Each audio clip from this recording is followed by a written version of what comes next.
Bienvenidos amigos una noche más a este su programa de entrevistas en su canal favorito, Distrito Televisión. Hay odio en la sociedad, hay discursos de odio. Si uno abre cualquier periódico, escucha cualquier editorial, o la lee, mejor dicho, o si ve cualquier programa de radio, televisión, cualquier tertulia, no digamos, si escuchamos a cualquier político prácticamente de cualquier espectro de ambos bandos, hay algo que es muy recurrente, que es el discurso de odio y los delitos de odio. Y si hablamos de tema de deporte, abrimos cualquier programa de deporte, pues ¿qué les voy a contar?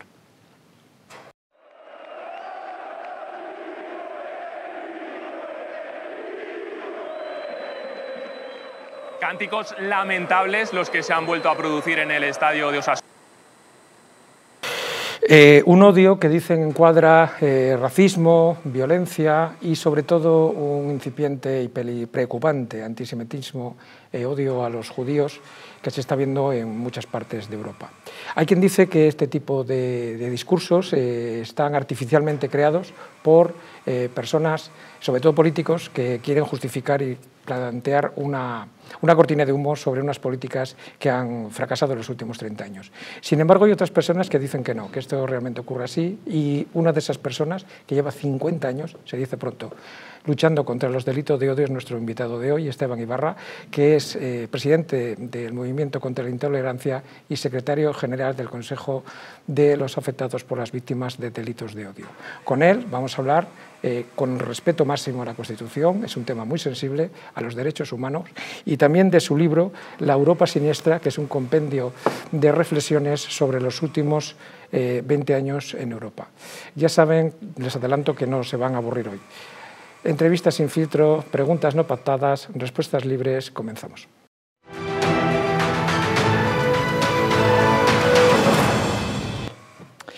Esteban Ibarra, muchísimas gracias por estar aquí hoy con todos nosotros. No sabes el placer que me causa volver a verte después de tanto tiempo.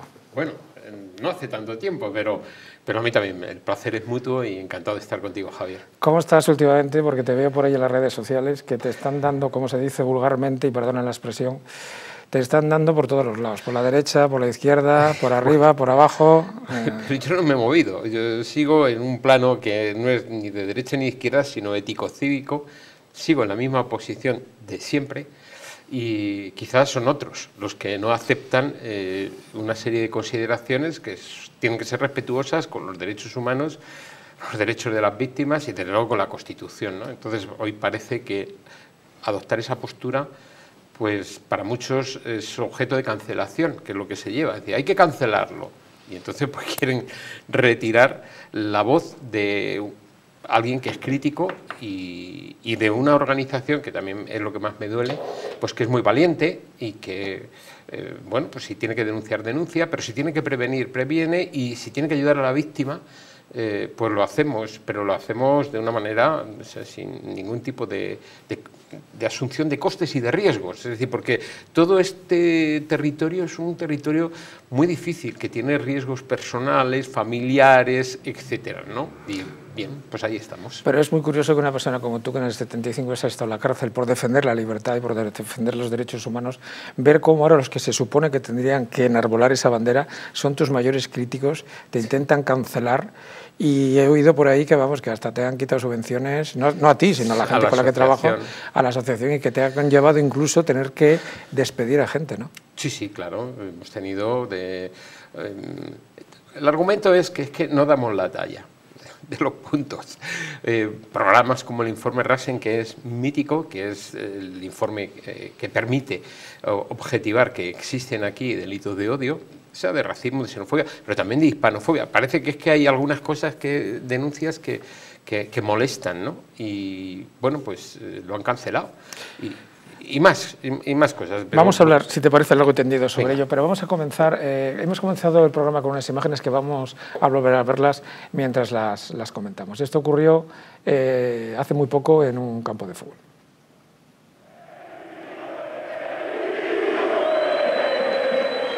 Cánticos lamentables los que se han vuelto a producir en el estadio de Osasuna. Muérete, muérete, casi nada. ¿Qué opinas de estas imágenes? El discurso de odio denunciable. Yo he denunciado este tipo de discursos contra Vinicius, pues me parece que han sido en 4 ocasiones. Uno de ellos fue esa pancarta que pusieron colgando a un muñeco que simbolizaba a Vinicius. Y yo decía, vamos, esto es como un recuerdo del Ku Klux Klan, cuando planteaban colgar a los negros como un acto racista, ¿no? Entonces lo he denunciado y lo que animo a todo el mundo es a que lo denuncie, además que lo denuncie por vía penal. Es más, en su momento, uno de los redactores de la Ley contra la Violencia, el Racismo y la Intolerancia en el Deporte fui yo, y estaba en el Observatorio del Deporte, que parece ser que molestaba mucho y dejaron de convocarlo aquí. Luego te voy a preguntar por él. Pues bueno, ¿qué es lo que le digo yo a la gente? Pues que no pase ninguna, es decir, para eso está la ley, que se denuncie y que se denuncie. Lo puede denunciar el jugador, lo puede denunciar el club, ya se han ido animando, pero es que al principio ni la liga, ni el club, ni el jugador, es decir, éramos nosotros. Y ahora ya pues yo me siento un poco más relajado, pues porque veo que la Liga denuncia, que veo que el Madrid denuncia y tal. Pero con Iñaki Williams, es que el otro día también sucedió con Iñaki Williams. Vamos a ver, cuando se habla de racismo en el fútbol es opinable. Hay gente que dice que sí que lo hay, hay gente que dice que no, que está muy exagerado, ¿no? Pero hay datos que son incontrastables y hay datos que son objetivos. Vamos a ver estas imágenes. Los insultos racistas contra Vinicius han puesto a la Liga Española en el ojo del huracán. Vinicius, estrella brasileña del Real Madrid, fue objeto de burlas y le insultaron durante el encuentro contra el Valencia Mono Mono, en el que el conjunto blanco ganó 1-0. Finalmente fue expulsado y abandonó el campo tras recibir una tarjeta roja. Es inaceptable. La Liga Española tiene un problema, que no es Vinicius. Vinicius es la víctima de un problema muy grave. El escándalo sobre este asunto, que insistimos, nuestro invitado de hoy ha tenido mucho que ver porque fue el que inició las denuncias, ahora le vamos a preguntar por ellas, adquirió una dimensión internacional. El gobierno español exige a la Liga una respuesta contundente y sanciones por los insultos racistas. El presidente de Brasil ha dicho basta ya. Não é justo que um menino pobre, que venceu na vida, que está se transformando possivelmente num dos melhores jogadores do mundo, certamente do Real Madrid ele é o melhor, é ofendido en cada estadio que ele comparece. El presidente de la FIFA expresó su plena solidaridad con Vinicius, que fue insultado repetidamente a lo largo del partido. Gianni Infantino ha recordado que existe un protocolo para estas situaciones y ha pedido que se aplique en todas las ligas. El caso Vinicius hizo correr millones de litros de tinta, de horas y horas, miles, en debates, en programas de radio, de televisión, en redes sociales. Hubo gente que llegó a decir incluso que se estaba sobreactuando por parte de él y de sus mentores, que estaban interesados en articular un discurso victimista para recaudar dinero y darle más fama. En fin, hasta que ocurrió esto. Que cada vez eu estou mais triste, cada vez eu tenho menos vontade de jogar, mas eu vou seguir lutando. Eu tenho que me concentrar muito, todos os dias.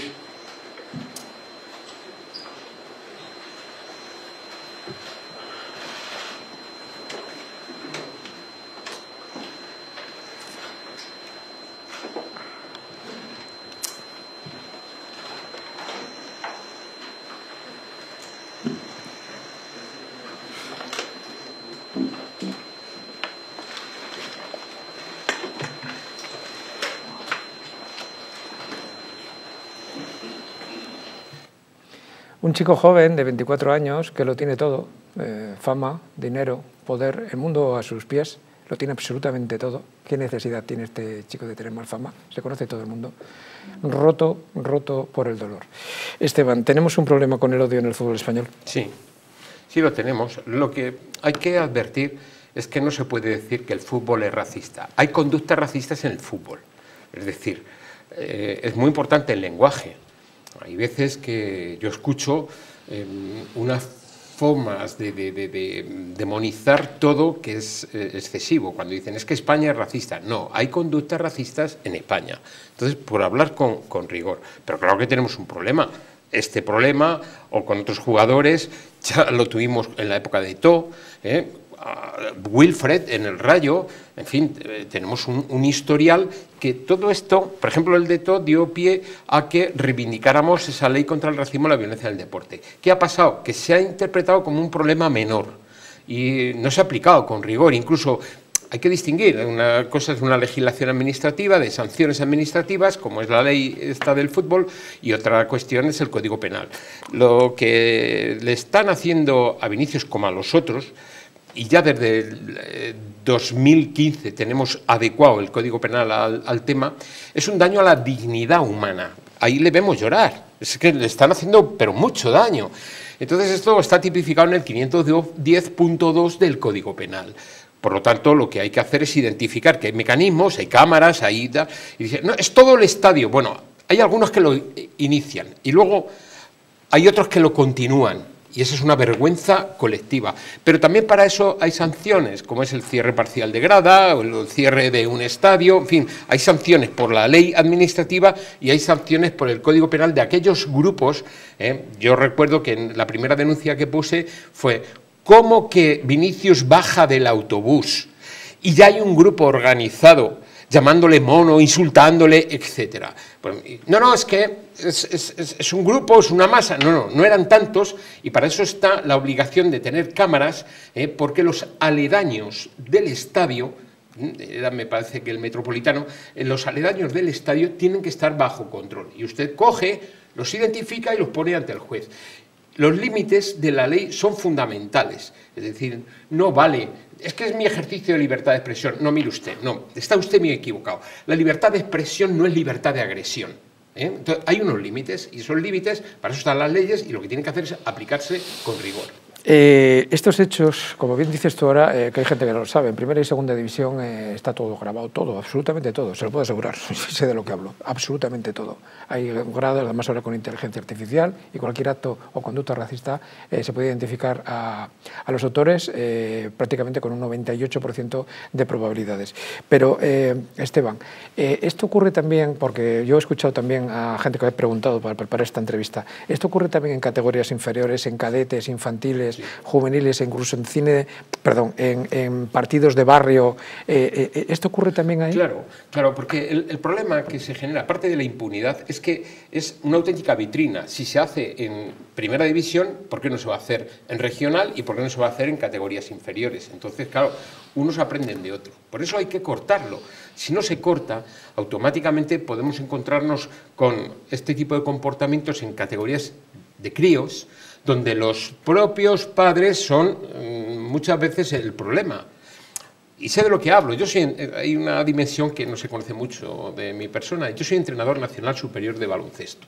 Yo lo sabía, y ahora ya lo saben también nuestros espectadores, dentro de tu amplio currículum, que no se lo voy a decir de entero porque ya acabamos el programa. Pero y he visto también otro tipo de expresiones que son odiosas, pues, en el ámbito del baloncesto, pero infinitamente inferior a lo que vemos en el fútbol. Entonces, sí sé que los comportamientos muchas veces del entorno familiar, sobre todo de padres, son bastante malos, y es una mala práctica, es una mala educación, y reproducen esto que se ve en los primeros estadios. Le preguntaba a nuestro invitado Esteban que si éramos conscientes del tema este que tenemos con los insultos, porque hay gente también muy famosa y muy influyente que no se crea, no lo tiene tan claro. Solo a 17. Me parece muy bien todas las medidas antiviolencia que se puedan tomar, pero vamos, si en los campos de fútbol empezamos a echar a la gente por insultos, me parece que no vamos a quedar solos, incluso pocos jugadores. Pero cualquier medida antiviolencia... No sé si conocías estas declaraciones. Sí, las había visto en su momento y las había criticado en su momento, porque, vamos a ver, acabo de mencionar el baloncesto, pues no se producen esos insultos, y hay ligas europeas donde esos insultos tampoco se producen. Entonces lo que hay que hacer es marcar bien los límites. Para eso está un protocolo. El protocolo dice se para el partido, incluso en la segunda reiteración se va uno al vestuario, y en la tercera el partido no sigue funcionando. Aplíquese el protocolo e identifíquese a los autores. Y lo que tiene que haber ya de una vez por todas es el grupo dinámico del insulto, porque no son todos los espectadores. Aquí hay que distinguir entre lo que es un ultra, lo que es un hincha y lo que es un aficionado. Hacen mal muchas veces los periodistas en mezclar los tres términos. No, son cosas distintas. Un hincha es un aficionado apasionado, que bueno, que puede caer en el insulto y tal, pero es corregible. Ahora, el que va organizado, como yo denunciaba a la salida del autobús, y intenta además arrastrar al conjunto del estadio, eso es lo que no debe de estar en el ámbito del fútbol. No se crean que esto solamente es el caso Vinicius. Muy recientemente hay un medio de comunicación a nivel nacional que publicó esta noticia. Estamos hablando también de casos como los de Lamine Yamal, de Rafinha y de Ansu Fati. Esteban, ¿los clubes de fútbol han tomado conciencia de que sí o sí hay que combatir esta lacra? Regular, lo digo con sinceridad, regular. Primero han tardado mucho, porque es que la ley está desde 2007. Cuando la hicimos, ya está bien, casi 20 años, ¿no?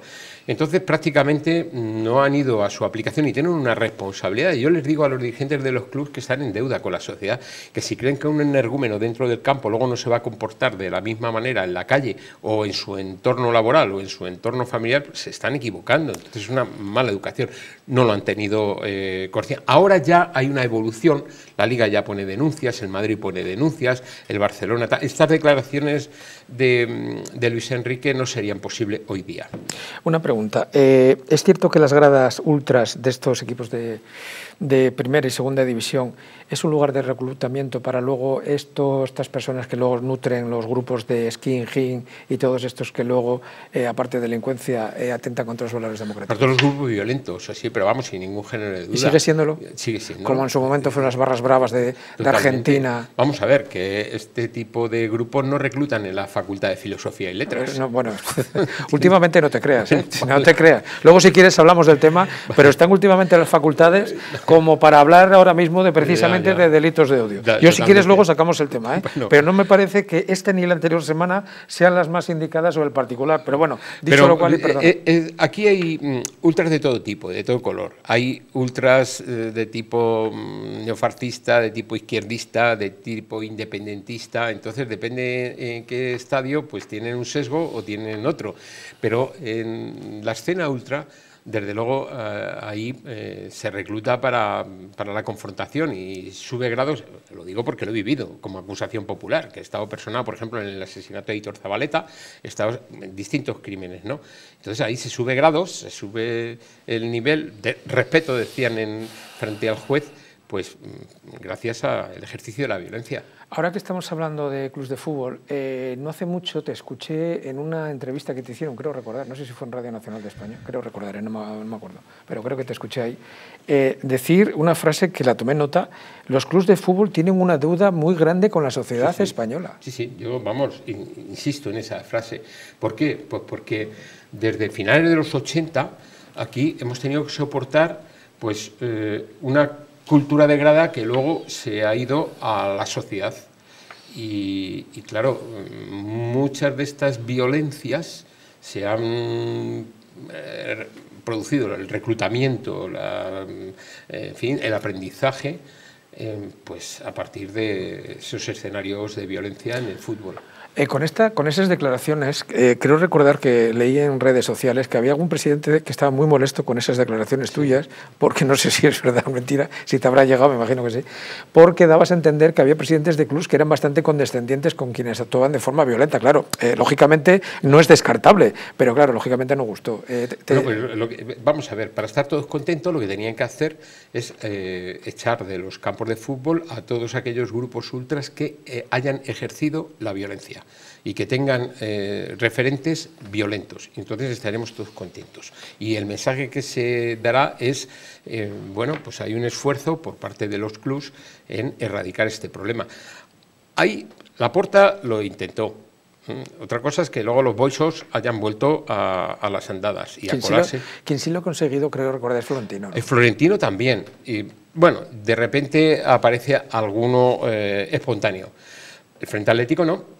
El Frente Atlético sigue ahí y dentro, yo no digo que todo el Frente Atlético, pero digo que dentro del Frente Atlético o conexionado, pues hay gente pues, que ha protagonizado sucesos muy graves. Antes he mencionado el grupo Bastión, que fue el que atacó a los seguidores de la Real Sociedad, donde mataron a Aitor Zabaleta, pero recordemos mucho más recientemente el caso de esta persona que mandaron, no me acuerdo ahora el nombre, no me viene, que tiraron al río y Jimmy. Que tiraron al río y acabaron con su vida. Pero luego también ha habido en Coruña, ha habido antes Frédéric Rouquier en Barcelona.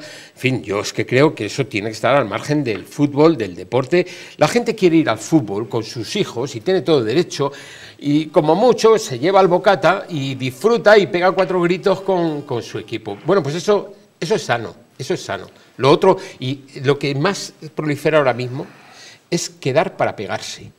Quedan grupos, esto ha sido la semana pasada, y todos los fines de semana hay citas de enfrentamientos. Bueno, entonces, ¿qué pasa? ¿Se han ido los grupos ultras violentos? ¿Violentos han ido? No, sí están quedando. Hemos estado hablando de la Liga de Fútbol Profesional, que tú has dicho que parece que empiezan a tomar medidas, la Federación parece que también, los clubs. Pero en este complicado juego, de piezas se está hablando del tema administrativo, está por una parte está las fuerzas de seguridad, el tema administrativo, y luego también está la parte política, los políticos comprometidos, y luego está, pues lógicamente, el tema judicial, Fiscalía y juzgados. De todas esas patas, ¿tú crees que se actúa correctamente? Bueno, vamos a ver. Yo he pedido en muchas ocasiones, por ejemplo, que la Comisión Estatal Antiviolencia pues, sea mucho más firme y que en concreto el fiscal que está dentro de la Comisión Estatal Antiviolencia derive el máximo de los casos que puedan ser delictivos, que lo derive, por ejemplo, que de conocimiento a la Fiscalía de Delitos de Odio, que es la especializada en esta materia. Lo están haciendo ahora, pero se han tirado muchos años sin aplicarlo. Y, por ejemplo, las Fiscalías de Delitos de Odio existen ya con esta especialidad desde el 2011-2012. Es ahora cuando ya hay un cierto clamor a nivel internacional, tanto en la UEFA como en la FIFA, y aquí tenemos, en España tenemos un instrumental muy potente. O sea, luego tenemos también la Oficina Nacional de Delitos de Odio, de Policía y Guardia Civil, que, bueno, en el Ministerio del Interior, que son especialistas. También hay unidades especializadas de la Policía Municipal. Bueno, luego están las propias figuras que tiene el mundo del fútbol, el coordinador de seguridad, el director de seguridad del club. Hombre, o sea, no puede ser que mi tesis es ¿cómo que el Estado de Derecho no puede acabar con esta situación? Venga, por favor. Vamos a dejar ya el deporte, que es muy mediático, pero hay otros problemas que también son muy interesantes y preocupantes. La Europa Siniestra, el libro de nuestro invitado de hoy, es un compendio que describe un continente en grave decadencia.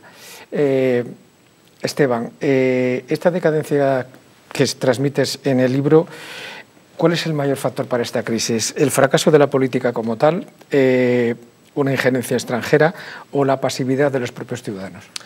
Bueno, todos los factores influyen, pero para mí el fracaso de la política es espectacular, porque son los que tienen el poder y ellos debieran de haber promovido la educación en derechos humanos, la educación para la tolerancia, entendiendo como hay que entender la tolerancia, que es respetar, aceptar y apreciar la diversidad humana.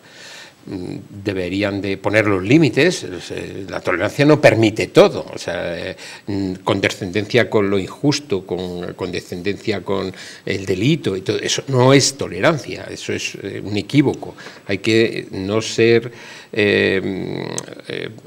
facilitador de situaciones que están generando daños. Entonces, yo el reproche lo hago fundamentalmente a los políticos, que son los que tienen realmente el poder. Ahora bien, la ciudadanía tiene que tener un papel activo. Que en una democracia, la sociedad civil, pues tiene que ser muy activa en materia, sobre todo, de derechos humanos. Cuando hablamos de todo esto, estamos hablando de los derechos de la víctima, de los derechos humanos. Y luego, los poderes extranjeros es que son múltiples, ¿no? Los poderes extranjeros y financieros, sobre todo, lo que estimulan es el enfrentamiento de unos contra otros. Y yo pienso, sinceramente, que sacan partido de la confrontación de unos contra otros. Por lo tanto, lo que hay que trabajar es por la convivencia, por la concordia, por la tolerancia, por la reconciliación.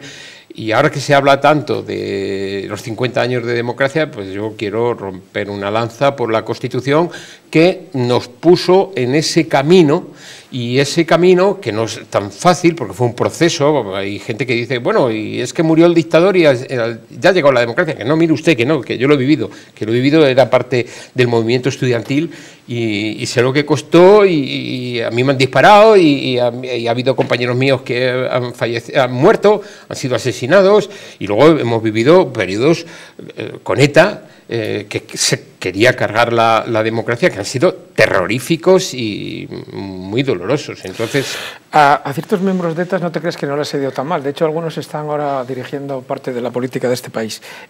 Cambiando de tema, la última vez que te entrevisté, va a hacer ya 2 años y medio, ¿cómo pasa el tiempo, madre mía? Me acuerdo muy bien porque en un momento de la entrevista te hice ver una pregunta y me contestaste. Estoy muy preocupado, estábamos saliendo de la pandemia, y me comentaste, estoy muy preocupado porque tengo la plena convicción que los delitos de odio se van a incrementar en cuanto pase esta locura. Resulta que vamos a ver estas imágenes. 21% han crecido los delitos de odio. ¿Eres adivino o qué datos tenías para llegar hasta aquí? Bueno, pues el dato es que si tú creas un clima de intolerancia y de discurso de odio que precede a la acción, el clima y el discurso va a provocar el delito de odio. Por lo tanto, no hace falta ser adivino. Es decir, o cortas el discurso de odio, o cortas ese clima, o le das la vuelta, pero si tú lo estás alimentando, y aquí todo el mundo lo alimenta desde distintas tribunas, es decir, a veces desde los propios medios de comunicación, los mismos políticos, en fin, es que hay poca mesura, ¿no? La gente no piensa las cosas que dice, y es ad hominem. El problema del delito de odio es que la crítica no va a una posición política. Es decir, usted puede tener una posición política, yo no lo comparto, pero no tengo por qué dañarle su dignidad, no tengo por qué incitar a la hostilidad, al odio, etcétera. Y esto es lo que se lleva ahora mismo. Con lo cual, si no se ataja, pues eso crece, y la impunidad es el principal aliado de la violencia. En el libro hablas en varias ocasiones del auge del fascismo y de la extrema derecha. Vamos a ver este vídeo.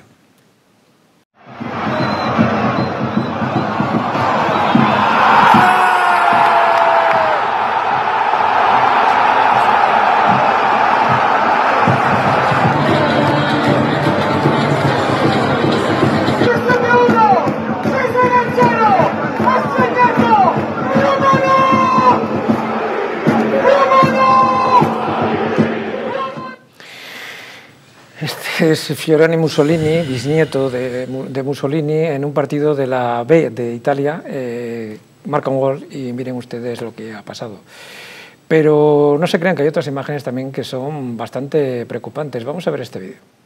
El marxismo-leninismo, por la libertad, por el socialismo, la traicionera unidad del marxismo-leninismo. Dice guardia comunista todavía, sácate los huevos.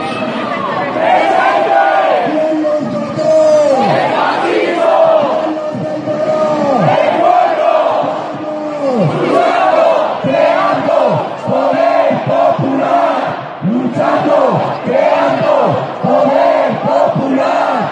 Todos caídos. ¿Quién los mató? ¿Quién los venderá? Luchando, creando poder popular, luchando, creando poder popular. A los combatientes, honor y gloria. Esto no se crean que era la Plaza Roja de Moscú, ¿eh? Esto era Madrid. Banderas comunistas, alabando a Stalin, dictador del terror rojo. Esteban, ¿cómo se puede consentir tanto el uno como otro en pleno siglo XXI que ocurra esto en ciudades europeas? Bueno, esto es lamentable, completamente lamentable. Entonces, esto lo que refleja es un déficit en educación democrática, desde un punto de vista como el mío, que es profundamente humanista, defensor de los derechos humanos, pues están alabando a gente que ha cometido crímenes de lesa humanidad, genocidios, Y bueno, pues refleja una crisis social profunda, ¿no? Y una crisis política y una crisis ideológica. Entonces, sí, es lo que estábamos anunciando, pero vamos a ver, lo que tiene el discurso de odio es que se interalimenta. Entonces la ultraizquierda alimenta a la ultraderecha alimenta a la ultraizquierda y no salimos de esto. Bueno, y te falta otro vector, que es el separatismo, el secesionismo, el independentismo, que también tiene lo suyo, ¿no? Te decía esto, Esteban, porque últimamente también se están viendo de los que se supone que son más moderados, de los que se supone que son más centrados, de los que se supone que tienen que poner el sentido común, está recuperando cánticos y alabanzas que hacía muchísimo tiempo que no se veían. Vamos a ver estas imágenes.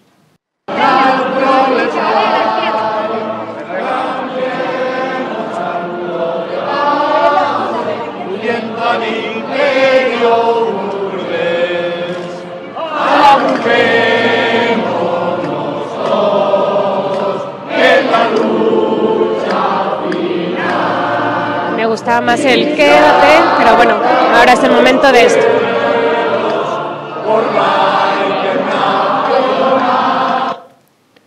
Decía Willy Brandt que el futuro no va a ser dominado por aquellos que siguen atrapados en el pasado. Vamos a hablar con ello, de quien más sabe de delitos de odio y de recordar tiempos pasados que hay que olvidar después de la publicidad. Qué pena.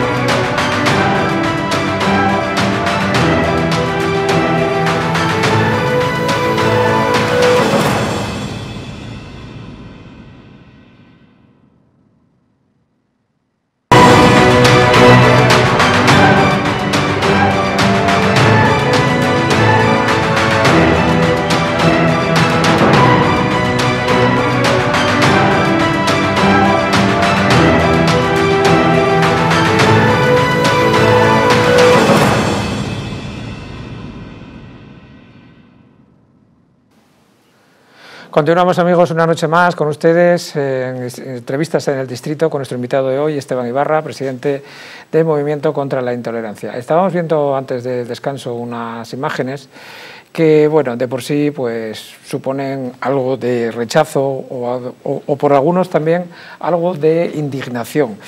La Europa de hoy, Esteban, es más xenófoba, más racista que hace 30 años o simplemente ha cambiado el foco de la intolerancia? Bueno, ahora mismo tenemos... La intolerancia es una realidad poliédrica, tiene muchas caras. Una es el racismo, otra la xenofobia, otra puede ser, yo qué sé, la misoginia, la homofobia, la intolerancia religiosa, tiene muchas caras. Y ahora lo que se produce con el tema de las redes sociales y con este fenómeno es que cualquier manifestación de intolerancia se multiplica por cientos de miles. Entonces hay como un veneno, es basura, un veneno que está inundando la sociedad. Eso hace 30 años, ni siquiera hace 10 existía. Yo la proyección que hago de futuro que o la ley y el Estado, por lo tanto, sale en defensa de la democracia, de la convivencia, poniendo límites. Y dices, bueno, ¿qué tipos de límites? No, yo no estoy hablando de censura, yo estoy hablando de límites. Entonces los límites es, mire usted no puede publicar en redes desde el anonimato. Entonces usted se hace responsable con su DNI de lo que dice. Y si usted está haciendo daño, pues ese daño es sancionable, bien administrativamente, bien penalmente. Entonces el Estado tiene que proteger los derechos humanos. Y eso es lo que ha evolucionado a peor. Y el Estado se ve impotente para acometer esta tarea. En el libro te refieres en varias ocasiones que está subiendo y que está aumentando el antisemitismo, que es el odio a los judíos, en Europa. ¿Cómo es posible que siga habiendo antisemitismo después del terror y lo que ocurrió con el Holocausto? Bueno, nunca se fue, Nunca se fue el antisemitismo. Lo que pasa es que incluso en los últimos tiempos, a raíz sobre todo de la masacre terrorista del 7 de octubre, a mí me sorprendió que es que el mismo día 7 de octubre hay una eclosión de antisemitismo en todos los países occidentales, de la Unión Europea, de Estados Unidos, etc. Y luego, con la guerra entre Israel y Hamas, pues el antisemitismo se ha disparado. Hay un antisemitismo global a nivel mundial que de hecho en algunas expresiones están legitimando la práctica terrorista, ¿no? Sinceramente, no se marchó nunca el antisemitismo, ahora mismo tiene una dimensión muy política, antes era pues un odio fundamentalmente religioso, esto ha bajado, la judeofobia, para entendernos, ha bajado, pero la negación, por ejemplo, del derecho a asistir de Israel, con independencia de la guerra. O sea, yo con la guerra pues también soy crítico, soy un pacifista, me gustaría que se resolvieran las cosas de otra manera, pero lo que no puede ser es lo que estamos viendo, incluso coberturas de atentados en Europa. Y en España, dices, bueno, es que en España no ha llegado tal, hombre, no ha llegado tal pues gracias a la policía y gracias a la Guardia Civil, que ha desmontado varias células, pero recordemos un ataque a la sinagoga, recordemos un asalto a un hotel en Barcelona, recordemos agresiones en la Puerta del Sol por llevar a la estrella de David. No, el antisemitismo está ahí, tiene una metamorfosis, una mutación y en cada coyuntura pues se dispara. Y en este caso, el crimen de lesa humanidad, que hay que llamarlo así, del 7 de octubre, es lo más grave que ha sucedido desde la época del Holocausto. No ha sido suficiente la enseñanza del Holocausto. Esto yo creo que es un error de las comunidades judías. Pensaban que con la enseñanza y la memoria del Holocausto esto no se volvería a repetir. No, falso. Tenemos memoria de pez. En el libro se habla claramente y se observa últimamente en España, sin ir más lejos, se ha señalado, y desde un partido político, ojo, desde un partido político se señalizó a los que venían a animar a un equipo de baloncesto simplemente porque eran de Israel. Una locura. Se detalla en el libro además cómo hay ciudades en Europa en donde ser judío hoy en día te conlleva tener serios problemas. Me ha llamado la atención que en el libro también rezumas una crítica muy ácida y además muy de frente, como eres tú, hacia incluso sectores de izquierdas por asumir discursos, algunos de ellos vamos a verlos. Palestina será libre desde el río hasta el mar. Esta frase, que aparentemente es tan inocua, es uno de los referentes de Hamás, un grupo terrorista que lo utilizan para justificar el aniquilamiento del Estado de Israel. ¿Por qué crees que la izquierda, o mejor dicho, perdón, porque no es toda la izquierda ni mucho menos, son cuatro personas que yo creo que se han vuelto locas?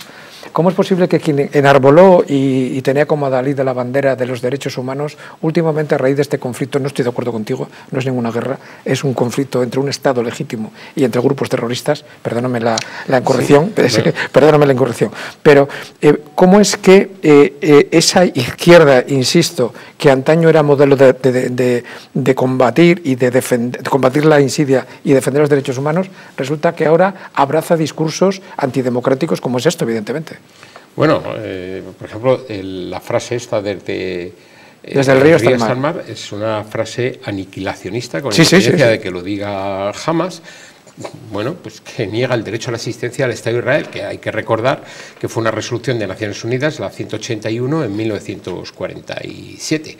Y al principio la izquierda defendía la existencia del Estado de Israel, pero luego ha ido evolucionando por condiciones geopolíticas, porque si Israel está aliado con Estados Unidos, que es el imperialismo, en fin, se hace un discurso donde culmina con un punto de llegada que es niega el derecho a su existencia. Entonces ahí ya está en el antisemitismo, no hay vuelta de hoja. ¿Cómo es posible?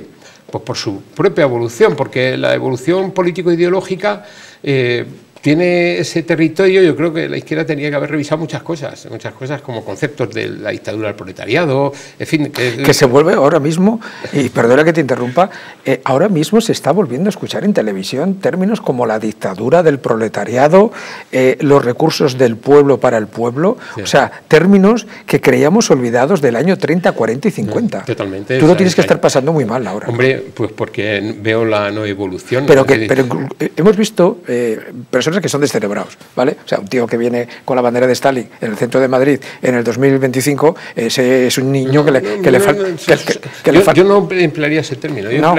Para mí el término es fanatización. Bueno, una fanatización basada seguramente en poca cultura. Pero es que estamos hablando de políticos. O sea, estamos hablando de personas que cobran del erario público, que tienen que dar imagen, que tienen que trasladar sentido común. Y resulta que con estas declaraciones, lejos de atemperar y de calmar y de intentar buscar soluciones, están haciendo todo lo contrario, Esteban. Yo lo que creo es que estamos transitando por un periodo de enorme amoralidad, donde vale todo, el fin justifica los medios, y el fin, ¿qué es? Pues generalmente el poder. Entonces no vale todo, hay que decir, hay que movernos en otro plano. Yo cuando voy a los colegios siempre les pregunto a los chavales sobre, ¿habéis tratado la Declaración de Derechos Humanos? Sí, y les hago varias preguntas, derecho a educación, derecho a la salud, digo, pero el primero, ¿cuál es? Nada, y miro a los profesores y nada, digo, todos los seres humanos nacemos libres e iguales en dignidad y derechos, y dotados como estamos de razón y de conciencia, debemos de comportarnos fraternalmente los unos con los otros. Ahí está la moralidad. Si eso no capilariza en una sociedad, si no cuidan eso, pues entonces nos sale un escenario donde el fin justifica los medios. Y esto los políticos lo tendrían que ser mucho más cuidadosos, y no lo son. ¿Tú no crees, como algunos opinan, entre los que me incluyo, que hay cierta hipocresía a la hora de reivindicar la bandera de los discursos de odio porque se utilizan de forma sesgada? Es decir, muchas veces no es el qué, sino el quién. Te podemos poner un ejemplo que está ocurriendo, por ejemplo, con el caso de La Manada. Se paralizó el país y resulta que ahora hay violaciones grupales prácticamente 2 o 3 todas las semanas, y hay ciertas personas que no lo sacan precisamente porque no están originados por quien interesa. ¿Tú no crees que eso ha distorsionado un poquito toda esta problemática que estamos teniendo? Bueno, el problema tanto del discurso de odio como de los delitos de odio es que se prestan a un uso instrumental de los mismos, y decir uso instrumental a veces es plantear un uso político del tema. ¿Qué es lo que hay que pedir? Pues un esfuerzo de objetividad y no mirar con sesgo, no mirar con un solo ojo, sino ver todo el panorama. Claro, esa es una posición muy incómoda, que es la mía, que al final recibes de todas partes. Sí, tú recibes de todos los lados. Pero de todos los lados, o sea, es que es inimaginable, ¿no? Con lo cual, tú dices, no, mire usted, si lo hace gente de una posición ideológica izquierdista, pues se ha de denunciar. Si lo hace gente, por ejemplo, el asunto, yo sé que hay cosas que molestan mucho, hemos sido muy críticos con Venezuela, con el gobierno de Venezuela, y de hecho puse una denuncia por los crímenes de odio que se cometieron en julio, donde hubo 36 personas asesinadas y centenares de heridos. Pues eso me ha costado campañas en contra. También hemos denunciado situaciones de hispanofobia, pero es que es la verdad. Esa hispanofobia, pues no te tienes por qué callar.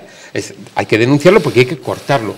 Y entonces hay cosas que antes ha mencionado el antisemitismo, pero por un lado, si hablas de racismo, pues dices, bueno, estamos aquí legitimando cualquier invasión, como le llaman. Bueno, mire usted, no hay invasión, podrá haber debate sobre política migratoria, pero no hay invasión. Y si tú coges y dices, oye, hay que denunciar la hispanofobia, pues te dicen, pues es que se ha vuelto facha. Pues mire usted, que no, que es que existe, estos problemas existen, entonces, o los acomete o el problema crece. Antes estábamos hablando del problema de Palestina. ¿Tú no crees que las manifestaciones pro Palestina han perdido cierta intensidad porque tienen un tufillo antisemitismo? Bueno, yo creo que venimos denunciando sobre todo, vamos a ver, la gente tiene derecho a manifestarse. Sí, por supuesto. Derecho a manifestarse contra el gobierno de Israel, contra lo que no puede hacer es generar conductas o manifestaciones o expresiones que son antisemitas, como las de borrar a un país del mapa. Pues mire usted, no, eso no vale. Y luego estigmatizar a todo el mundo. Dice, no, hablamos de Israel. Y dice, bueno, vamos a ver. ¿Tú quieres criticar al gobierno de Israel? Críticalo. O sea, aquí cuando se hacían críticas al gobierno de la dictadura, al gobierno franquista, no se decía España es fascista. No se la calificaba a toda España porque había diversidad. ¿Tú quieres criticar a un gobierno? Críticalo. A un ejército, críticalo. A unas situaciones delictivas o belicistas, críticalo. Ahora bien, no estigmatices a todo un pueblo, porque a mí me llegan casos de chicos y chicas de Israel que están aquí estudiando que han sido sometidos a un acoso y a una hostilidad, que eso es delictivo, guste o no guste, eso es delictivo. Y no digamos ya al conjunto de las comunidades judías. Aquí hay 60.000 judíos y me consta, por lo que hablo con ellos, porque yo tengo una relación, dicen, pero ¿por qué tú tienes esa relación con ellos? Pues es muy sencillo. Es decir, yo tenía amistad con Violeta Friedman, que fue sobreviviente de Auschwitz, fue mi mentora. La señalas en varias ocasiones en el libro, sí. Y bueno, ¿y qué quieres que te diga? Es decir, que si tengo empatía con el sufrimiento del Holocausto y tengo mucha amistad con víctimas sobrevivientes y tengo una relación donde me cuentan el miedo que están pasando en estos momentos por el crecimiento del antisemitismo. Y no es justo, guste o no guste, no es justo.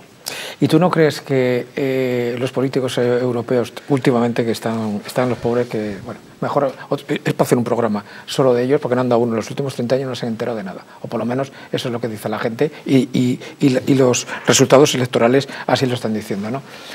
¿No fue una alerta cuando hace 10 años en un referéndum que hubo en Suiza, que no creo yo que Suiza no sea modelo de democracia y ejemplo de muchas cosas y de avance y de progresismo, hubo una votación, un referéndum, porque ahí sí que hay referéndums, hay países en los que hay referéndums para que los ciudadanos decidan, y algunos vinculantes. Cuando se ganó el referéndum de que no querían más minaretes para las mezquitas, nadie le dijo, está pasando algo. O sea, cuando Suiza, la mayoría, ya ve este problema, ojo que tenemos un problema. Y no solamente no hicieron nada, sino que todo Europa sigue adelante. Claro. Y de aquellos lodos, estos barros, ¿no? Bueno, yo creo que es muy importante, primero, defender la libertad religiosa, porque todas las religiones están sufriendo bastante intolerancia, ¿eh? Sí, todas. Es que podemos hablar, aparte de la judeofobia y de la islamofobia, y el cristianofobia. Así que es que de esto no se habla, que hay que hablar, ¿eh? Por cierto, solamente el año pasado, que algunos no lo saben, vamos a hacer un día programa, de hecho estoy intentando que venga una persona experta en el tema para hablar de ello. Solamente el año pasado ha habido 4.000 no asesinatos, algunos crímenes auténticos, descuartizamientos y demás de cristianos en el mundo simplemente por defender su fe. Mujeres violadas, mujeres lapidadas, mujeres quemadas vivas delante de sus hijos simplemente porque no querían renunciar a ser cristianos. Efectivamente, yo doy veracidad a ese comentario porque tengo contactos a nivel internacional en Nigeria, en distintos sitios donde se está produciendo este tipo de matanzas y no se habla, no hay conciencia del problema. Parece que el problema tiene también su visión sesgada. Bueno, es rechazable la islamofobia, por volver a lo de los minaretes. Lo que no debemos de confundir es el tema del derecho a practicar tu fe islámica o musulmana con el islamismo. Aquí ya son cosas distintas, porque es la aplicación de las leyes coránicas a planteamientos políticos o sociales de manera obligatoria, entonces ahí ya tenemos problemas. Claro. ¿Por qué? Pues porque se han de respetar los derechos humanos, que son universales. Y quiero aprovechar para definir el concepto universal, que no es ninguna tontería. Universal quiere decir para toda persona, en todo tiempo y en todo lugar. Hay el islamismo puesto en marcha una lectura de los derechos humanos desde el Islam. Entonces entra en contradicción con la Declaración Universal de Derechos Humanos. Pues ahí tenemos una colisión. Si luego dentro del islamismo hay vertientes que son yihadistas, pues ya no digamos, ¿eh?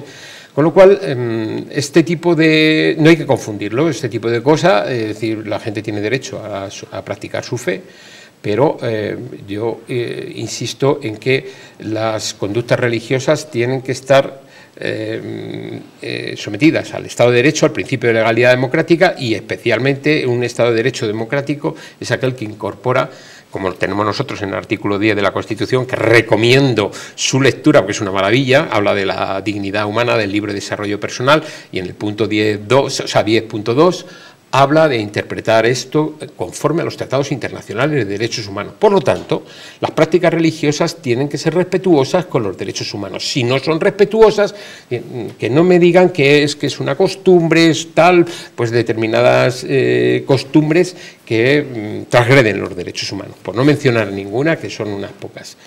Pues no vale. No vale. Estos son los límites que te debe de poner la ley.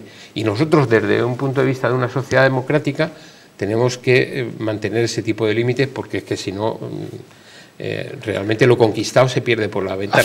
Haces mucha alusión, insisto, el libro es bastante pesimista porque además narra episodios adelantados ya por su asociación y por él mismo, anteriores, que han pasado el tiempo y efectivamente se han plasmado. Tenemos que ir acabando. Quería hacerte una pregunta. ¿Tú no crees que una gran parte de lo que está ocurriendo en Europa, esta crisis de decadencia de valores, de denostación de una cultura que fue prácticamente el epicentro de la cultura mundial, está basada por la cobardía de los políticos de no encarar de verdaderamente los problemas y solamente fiarse y fijarse y preocuparse de los intereses personales de sus partidos y de los relatos marcos equivocados? Yo creo que los políticos actuales han dado la espalda a la Ilustración.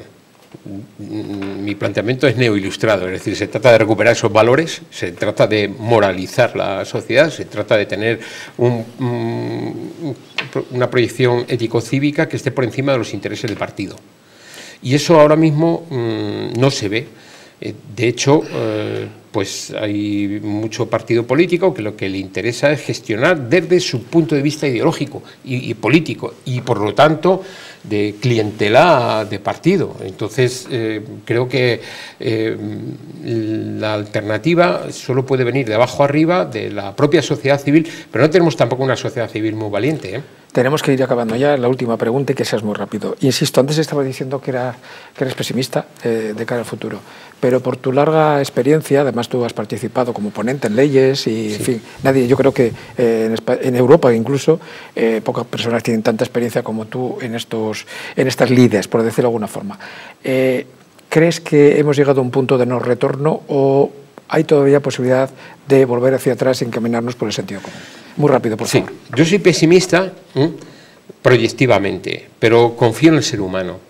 Entonces, hemos pasado periodos como las guerras mundiales, el Holocausto, el Camboya, el Holodomor, que estamos ahora hablando de tal. Pero pese a todo, el ser humano se ha rehecho, y el gran salto se dio en 1948 con la Declaración Universal de Derechos Humanos después de la gran tragedia. Yo sí espero que la sociedad en su conjunto realmente reaccione y recuperemos. Esteban Ibarra, espero no volver a tardar otros 2 años y medio en entrevistarte. Ha sido un placer, muchísimas gracias por estar aquí hoy con nosotros. Sabes que esta es tu casa y cualquier día que necesites o que quieras exponer o plasmar todas estas cosas que creo que son buenas para toda la democracia, encantadísimos de abrirte las puertas. Muchas gracias por haber estado aquí con nosotros. Muchas gracias a ti. Pues ya les dije que no se iban a aburrir, creo que no lo hemos hecho. Ya saben, nos vemos pronto en el próximo programa, entrevistas sin filtro, preguntas no pactadas, respuestas libres. Muchas gracias por estar ahí.